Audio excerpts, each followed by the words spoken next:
श्रीमती मोरी देवी तापड़िया कन्या महाविद्यालय जसवंतगढ़ के इस YouTube चैनल पर आपका हार्दिक अभिनंदन करता हूँ। इस चैनल को ज़्यादा से ज़्यादा लाइक, शेयर व सब्सक्राइब करते रहो ताकि आपको इस चैनल से संबंधित जो नई अपडेट है वो मिलती रहे। अपन है वो पॉलिटिकल साइंस अपना सब्जेक्ट पढ़ रहे हैं।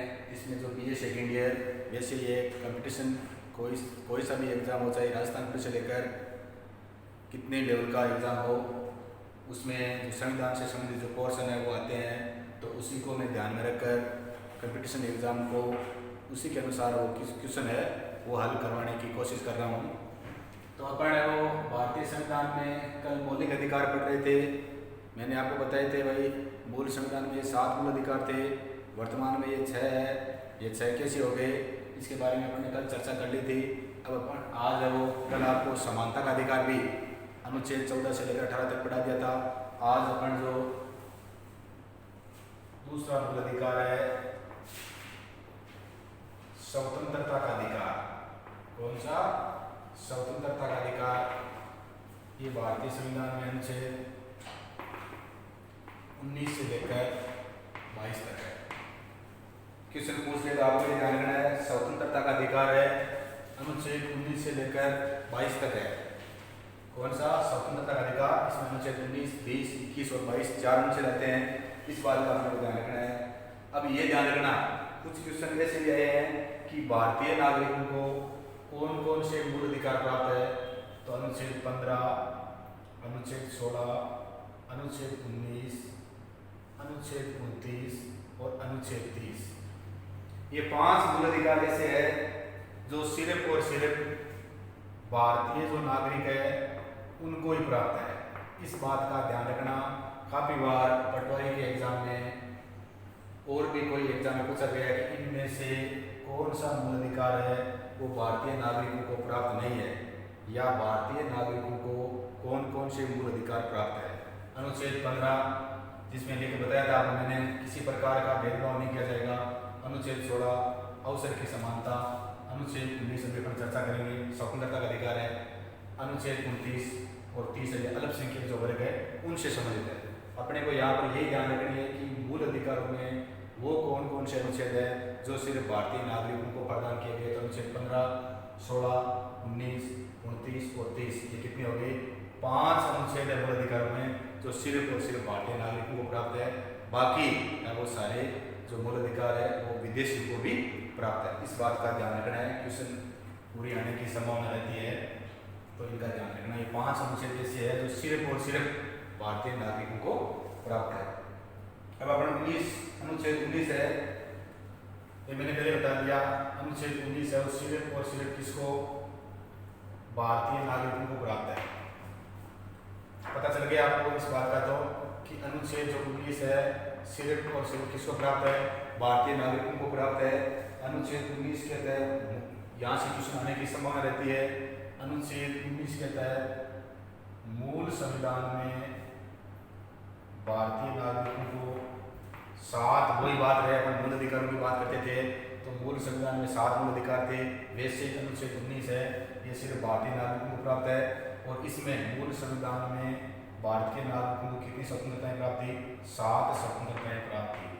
इस बात का ध्यान रखना है। मूल संविधान में कितनी थी? 7।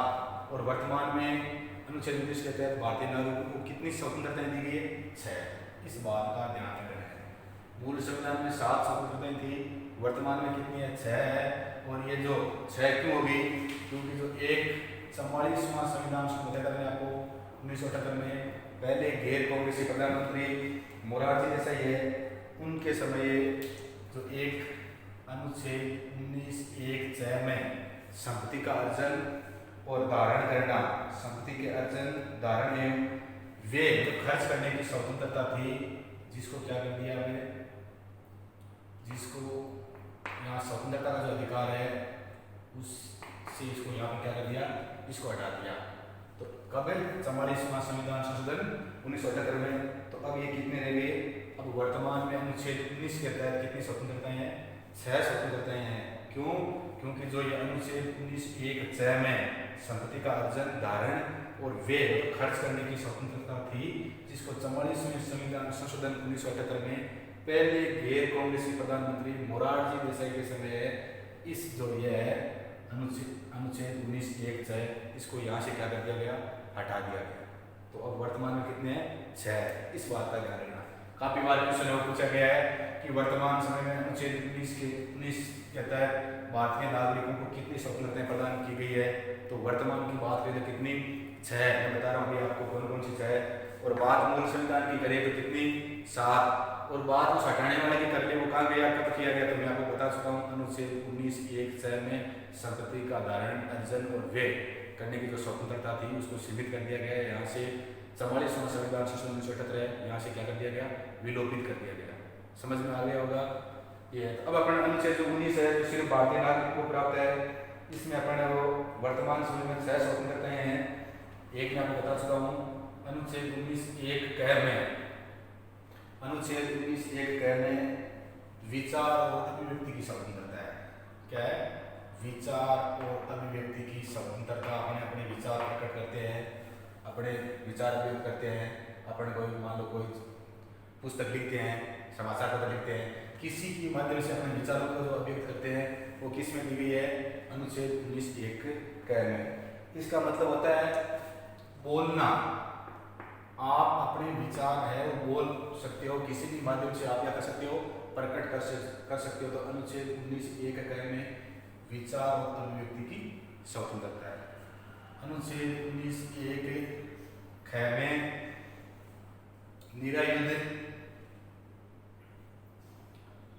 निरायुध शांतिपूर्ण सम्मेलन। अपन अगर कहीं सम्मेलन करें, कहीं संगोष्ठी करें तो किस अनुच्छेद के तहत है? अनुच्छेद 19(1)(ख) के तहत है। इसमें अपने को सामने आने की, अपना इरादे अपने सही होने चाहिए, युद्ध का अपनी मंशा नहीं होनी चाहिए और शांतिपूर्ण तरीके से अपन क्या कर सकते हैं? सम्मेलन कर सकते हैं, मतलब सामने आना। तो ये हो गया अनुच्छेद क में विचार और अभिव्यक्ति की स्वतंत्रता, अनुच्छेद 19(1)(ख) में निरायुध शांतिपूर्ण सम्मेलन की स्वतंत्रता। इसका मतलब होता है सामने आना। क्वेश्चन आर्य से पेपर में पूछा गया है कि भारतीय संविधान के या जो मूल अधिकार है या स्वतंत्रता के अधिकार में किस अनुच्छेद के तहत है और नागरिकों को सामने आने का अधिकार दिया गया है। तो किसमें? अनुच्छेद 19(1)(ख) में। अनुच्छेद 19(1)(ग) में इसमें वो संघ, समुदाय व सहकारी समिति इनका निर्माण करने की स्वतंत्रता है। अनुच्छेद 19(1)(ग) में संघ बनाना, समुदाय बनाना, सहकारी समिति है, इनकी बनाने की भारतीय नागरिकों को क्या दी गई है? स्वतंत्रता। इसका मतलब क्या होता है? संघ मतलब अपन क्या बना सकते हैं? संगठन बना सकते हैं। एक क के तहत बोलने का अधिकार, ख के तहत सामने आने का अधिकार, ग के तहत अपन अपने क्या बना सकते हैं? संगठन बना सकते हैं। चौथा है जो अनुच्छेद 19(1)(ग), इसमें वो भारत के राज्य क्षेत्र के भीतर भ्रमण करने की स्वतंत्रता। भ्रमण करने की स्वतंत्रता। भारत का जो 32,87,263 किलोमीटर क्षेत्र है, जिसमें वर्तमान में 28 राज्य और 8 केंद्र शासित प्रदेश है, इसमें आप क्या कर सकते हो? निर्बाध रूप से भ्रमण कर सकते हो, आपको कोई रोकने वाला नहीं है। इसका भ्रमण का मतलब हो गया अवगत करना, बोलना, इसका सामने आना, इसका संग और इसका अवगत करना। अनुच्छेद 19(1)(ड) है, इसमें है भारत के राज्य क्षेत्र के किसी भी भाग में निवास करने की स्वतंत्रता। भारत में अपन कहीं पर भी क्या कर सकते हैं? निवास कर सकते हैं। ये अपन को क्या है? स्वतंत्रता है। तो ड में है, ये ध्यान रखना, निवास करने की स्वतंत्रता है। आपको पहले अपन इस अनुच्छेद को पढ़ते थे, अनुच्छेद 19(1)(ड), इसमें निवास करने की स्वतंत्रता में अपन पढ़ते थे। तो पढ़ते थे जम्मू कश्मीर को छोड़कर।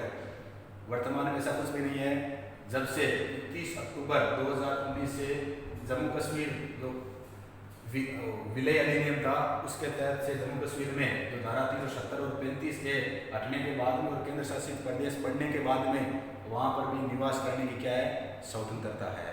ठीक है, तो अब वो कुछ नहीं है, भारत में आप कहीं भी क्या कर सकते हो, निवास कर सकते हो। अनुच्छेद अब बता दिया मैं 19(1)(6), इसमें संपत्ति का अर्जन, धारण और व्यय था।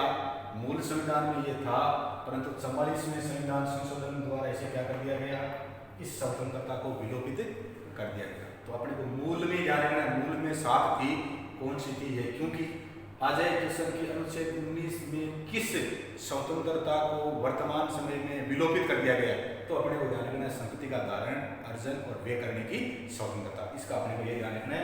प्रधानमंत्री और मोरारजी देसाई थे। तो 6 अपने आप मेरे बचा। अब यहाँ पे अनुच्छेद 19(1)(6) और 6 में क्या है, 6 है इसमें वृत्ति, उपजीविका,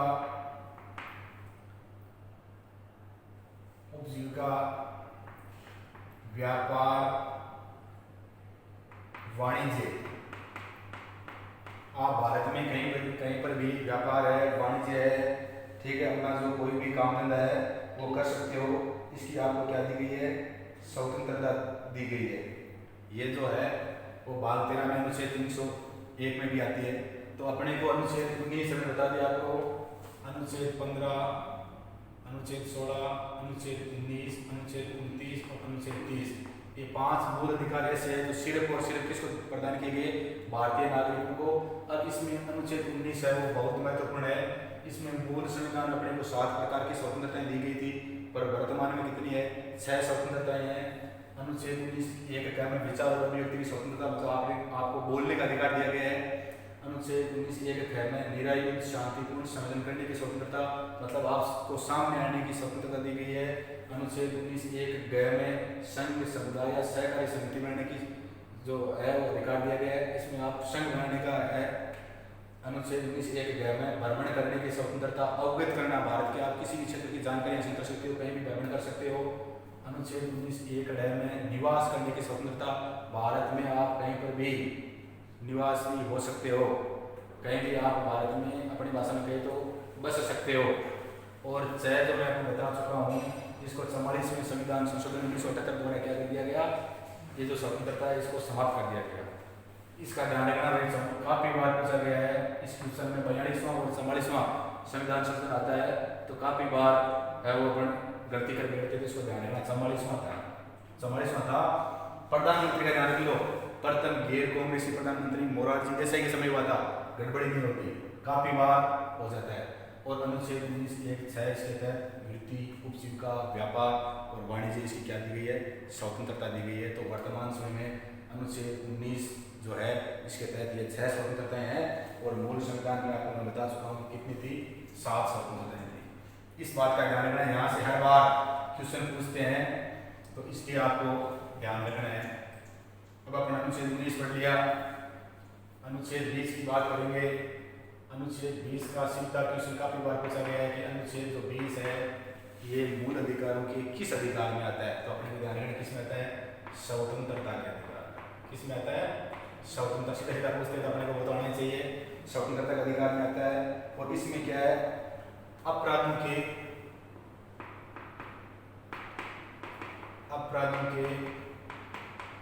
दोष सिद्धि के संबंध में संरक्षण मतलब अपराधी, अपने को अपराधी घोषित करने से, अपराधी साबित करने से क्या करना, बचना, ये अपने को अधिकार दिया गया। अपराधों के दोष सिद्धि के संबंध में अपना संरक्षण है, अपने को वो संरक्षण दिया गया, तो अपराधी घोषित होने से बचना। तो अनुच्छेद 20 है, इसमें अपराधी घोषित होने से बचना है।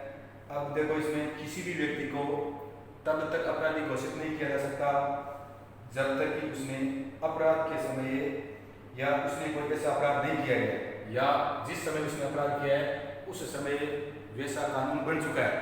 अगर उसने अपराध किया है और कानून अपराध करने के बाद ही बना है तो वो अपराधी नहीं है, इस बात का ध्यान रखना। अगर कोई अपन अपराध पहले कर चुके हैं, कानून आज बना है, तो अपन अपराधी नहीं है, इस बात का ध्यान रखना है। और अनुच्छेद 20 के तहत अगर अपन ने एक अपराध किया है तो एक अपराध के लिए अपने को एक बार ही सजा मिल सकती है, इस बात का भी ध्यान रखना है। और आपको अपने विरुद्ध साक्ष्य देने के लिए बाध्य नहीं किया जा सकता, मतलब अपने खुद के विरुद्ध गवाही देने के लिए बाध्य आपको अपनी इच्छा से दे सकते हैं, पर आपको अपने विरुद्ध साक्ष्य देने के लिए बाध्य नहीं किया जा सकता। ये बात किस अनुच्छेद में, अनुच्छेद 20 में। अब आपको समझ में आ गया होगा कि अपराधी के दोष सिद्धि के समय संरक्षण, मतलब अपराधी घोषित होने से बचना किस अनुच्छेद में है, अनुच्छेद 20 में है। अनुच्छेद 21, अनुच्छेद 21 में सीधा है प्राण व दैहिक स्वतंत्रता। ये अपना मूल अधिकार है, अपना जो प्राण है, अपना शरीर है, दैहिक अपनी जो देह है, इसको बचाने का अपने को क्या दिया गया है, इसका संरक्षण करने का अपने को क्या दिया गया है, अधिकार किस अनुच्छेद में, अनुच्छेद 21। और इसका भी काफी बार पूछा गया है, अनुच्छेद 21 मूल अधिकारों के किस अधिकार में आता है, किस में आता है, स्वतंत्रता के अधिकार में। ये अपनी को स्वतंत्रता दी गई है। इसमें आपको ध्यान रखना है, व्यक्ति है अपना जीवन है वो पूर्ण और गौरवान्वित तरीके से जी सके, इसके लिए अपने को अपने प्राण और दैहिक स्वतंत्रता को क्या की गई है, प्रदान की गई है। अब इसमें देखो, इसमें अपने को अवैध, अगर अपने पुलिस है अपने को गिरफ्तार कर लिया, अवैध अपने को निगरानी में रखना चाहती है, तो इस अनुच्छेद 21 के तहत अपने को नहीं रख सकती। अवैध पुलिस निगरानी व कारावास में सुरक्षा सिर्फ विधि द्वारा स्थापित प्रक्रिया द्वारा, ऐसे नहीं अपने पुलिस वाले अपने गिरफ्तार कर लिया, ऐसे नहीं कर सकते। कानूनी जो प्रक्रिया है, अगर अपने कोई कानून का उल्लंघन किया है, उसी के माध्यम से अपने को वो तो कर सकते हैं, बाकी बगैर कोई कानूनी प्रक्रिया के अपने को पुलिस है वो नहीं रख सकती अपनी कस्टडी में। इस बात का ध्यान रखना। तो अनुच्छेद सीधा अपने ध्यान रखना, अनुच्छेद 21 में क्या है, प्राण व दैहिक स्वतंत्रता है, इस बात का ध्यान रखना। अब अनुच्छेद जो 21 है, इसमें और भी समय समय पर हमारे देश के महान विद्वान है, उन्होंने कहा कि भाई प्राण और दैहिक जो दैहिक स्वतंत्रता है, इसमें ये जो अधिकार है वो भी आने चाहिए। तो इसमें देखो जो अनुच्छेद जो 21 है, इसमें ये मूल अधिकार भी, इनको कुछ समय समय पर क्या किया गया है, सम्मिलित, पहले नहीं थे वर्तमान में इनको सम्मिलित कर लिया गया है। पहला है विदेश भ्रमण का अधिकार, किसका है, विदेश भ्रमण का अधिकार। ये किस में आता है, अनुच्छेद 21 में आता है, और ये है वो सतवंत सिंह, इसको सतवंत सिंह जो वाद है उसके नाम से जाना जाता है। ये वो पहली बार बोले थे कि भाई भारतीय नागरिक अनुच्छेद 21 के तहत विदेश भ्रमण का अधिकार देना चाहिए। तो सीधा क्वेश्चन पूछ ले, विदेश भ्रमण का अधिकार है किसके नाम से, तो किसके नाम से, सतवंत सिंह के नाम से। दूसरा है प्राथमिक शिक्षा का अधिकार। भाई आज अपना शिक्षा का अधिकार दिया गया, जो 1 अप्रैल 2010 से लागू हो गया अपने संविधान के अनुच्छेद जो 21 में है, तो प्राथमिक शिक्षा का अधिकार है वो आज क्या है, अपना मूल अधिकार है, जिसको 86 में संविधान संशोधन 2002 में जोड़ा गया था। तो प्राथमिक शिक्षा का अधिकार है, ये है वो। इसका सीधा पूछते हैं कि प्राथमिक शिक्षा से संबंधित कौन है, तो मोहिनी जैन प्राथमिक शिक्षा है, इससे संबंधित है वो मोहिनी जैन वाद है। तीसरा है निजता या प्राइवेसी, या अपनी भाषा में कहते हैं गोपनीयता। ये अधिकार भी किस में आता है, अनुच्छेद 21 में आता है। और ये है वो गोविंद केस, ये व्यक्ति है वो अपने जो न्यायालय में गए थे, और इसके कारण इन वादों को इन्हीं के नाम से जाना जाता है।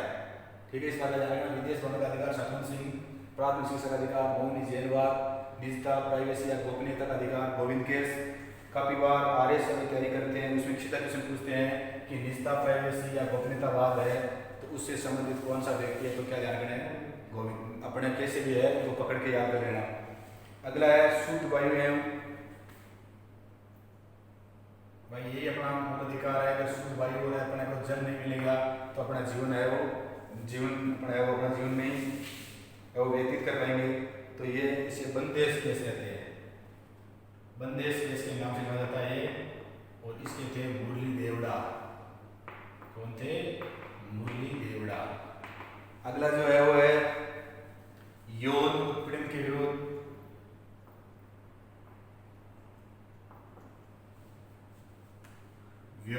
यौन उत्पीड़न है, किसी का नहीं किया जा सकता, इसके विरुद्ध अधिकार है। विशाखा है वो राजस्थान की थी, तो विशाखा केस है, इसमें अपने किसी को ये बातें नहीं कर सकते, काफी बार इसके पूछे जाते हैं, तो ध्यान रखना इस बार। यौन उत्पीड़न है विशाखा केस, और कहाँ की थी, अपने राजस्थान की थी। विधिक सहायता का अधिकार, विधिक सहायता का अधिकार, अगर अपने के कोई कुछ लोग गरीब होते हैं तो उनको कानूनी सहायता भी क्या करनी चाहिए, मिलनी चाहिए।